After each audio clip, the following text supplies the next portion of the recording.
부모님을 모시고 있는 자식이 부모님의 명을 따르지 않고 제 생각대로 하면 부모님의 꾸지람을 받는 것과 같이 천도교인들이 하느님의 명을 따르지 않고 제 멋대로 행하면 하느님의 꾸지람을 받게 되는 것이다. 나도 하느님의 혹독한 꾸지람을 받은 일이 있었다. 포독 124년 초여름이었다.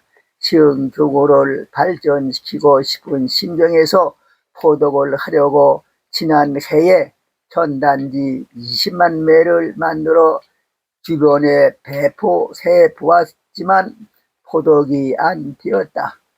하느님께서 영부에 대해서는 시흥교구 밖에서는 말도 하지 말라고 하셨지만 나는 시흥교구 안에서 포독하는 것은 괜찮겠지 하는 생각을 하고 6월에 화학산 수도원에 가서 21일 기도를 드리고 내려와서 영보를 활용하여 포독을 하려고 계획을 세웠다.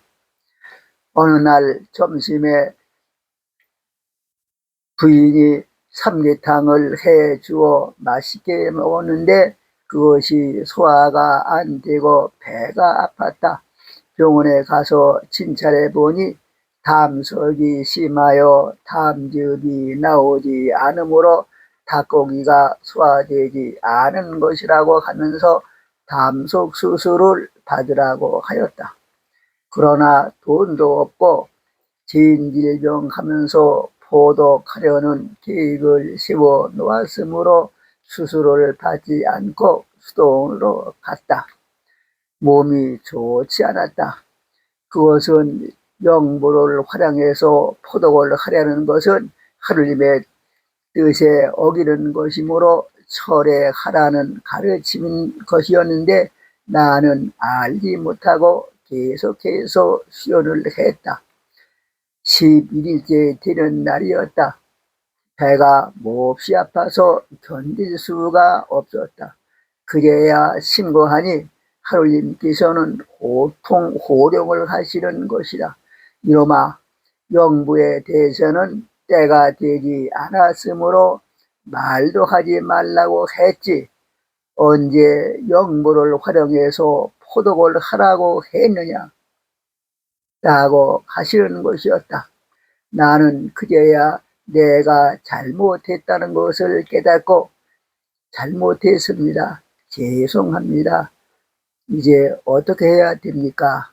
하고 신고하였다. 하느님께서는 이제 내려가서 병원에 가라. 그렇지 않으면 죽는다고 하셨다. 나는 큰 것을 깨달았다. 비록 교회를 위하여 노력을 하려고 해도 하느님의 뜻에 어기게 되면 하느님이 하지 못하게 하시는구나. 만일 강행하려고 한다면 죽이실 것이다. 그래도 나는 죽이지는 않으셨으니 다행한 일이라고 생각하고 기도를 중단하고 내려오려고 했으나 걸음을 걸을 수가 없었다. 집에 연락하여 동생이 왔고 수원장 문영수님께서 나를 지게에 지고 화학산을 내려와 버스를 태워주셨으므로 집으로 돌아왔다. 한양대 부속병원에 가서 진찰 결과는 위에 고름이 꽉 찼다고 하였다. 담석이 있다는 것은 알았지만 이는 깨끗하다고 했는데 왜 고름이 찼느냐고 물으니 의사는 그럴 수도 있다고 할 뿐 원인을 말해주지 않는 것이다. 교회를 위해서 하려는 것인데 왜 그럴까 하는 것을 생각해 보았다. 농사를 지는 것도 때가 있다. 모짜리 할 때가 있고 모를 낼 때가 있다. 부지런을 피운다고 추위가 다 가기 전에 땅을 파고 종자를 심다면 어떻게 될까? 때를 알지 못하여 모짜리 할 때 모짜리 하지 않으면 모낼 때 모를 내지 못할 것이니 그해 농사는 망치는 것이다. 우리 천도교는 후천운에 의해서 때에 맞춰 나온 것이다. 세태하게 된 것도 중흥 발전하는 것도 보독천화를 하는 것도 때가 있으니 그 때를 알고 그 때에 맞추어 해야 되는 것이다. 미리 하려고 해도 안 되고 늦게 하려고 해도 안 된다. 모든 일을 때에 따라 때에 맞추어 해야 한다.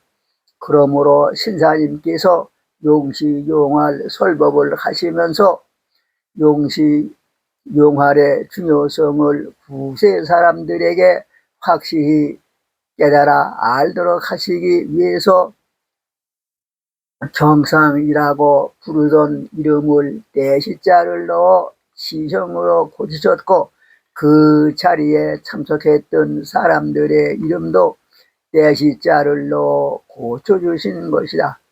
그러면 때를 어떻게 알며 지금 이 때에 무슨 일을 어떻게 해야 된다는 것을 어떻게 알 것인가 어려운 일이었다. 때를 알려면 역시 하느님의 가르침을 받아야만 될 것이고 하느님의 가르침을 받으려면 하느님과 친해야 할 것이고 하느님과 친해지려면 지극한 정성과 공경으로 하느님을 잘 받들어 모시고 모든 일을 자기의 생각대로 하려는 마음을 버리고 하느님의 뜻대로 하겠다는 마음을 먼저 가져야만 될 것이다. 이제 시흥교를 발전시키려는 일이나 포독하는 것은 앞으로 하느님께서 하라고 하실 때 하면 될 것이다. 이제부터는 무엇을 해야 할까 하는 것을 생각해 보았다. 하느님께서는 원고를 쓰라고 하셨다. 원고를 왜 써야 되느냐고 물으니 대사님께서도 제기문 종기법을 먼저 하시지 않았느냐. 너도 포독을 하려면 원고를 먼저 써야 한다. 고 하셨다. 나는 하느님께 물어보았다. 스님께서 이미 다 써놓으셨으니 그대로 가르치면 되지 않겠습니까? 원고를 또 쓸 필요가 무엇이 있었습니까? 하고 물어보았다. 하느님께서는 앞으로 포독천화를 하려면 그것만으로는 안 되니 원고를 써야 한다고 하셨지만 나는 원고를 쓸 자신이 없었다. 초등학교 4학년 때에 6.25 사변이 일어난 후로는 학교에 다니지 못했고 한문소당에 4년간 다니면서 한문 배운 것뿐이므로 그 실력으로 원고를 쓰지 못한다는 것은 사실이었다. 그래서 그래도 하느님은 원고를 써야만 된다고 하시므로 아는 것이 있어야 원고를 쓰지 않겠습니까? 아무것도 모르는데 어떻게 씁니까? 하느님께서는 모르는 것은 가르쳐 줄 것이니 내가 나는 그대로 쓰면 된다고 하셨다.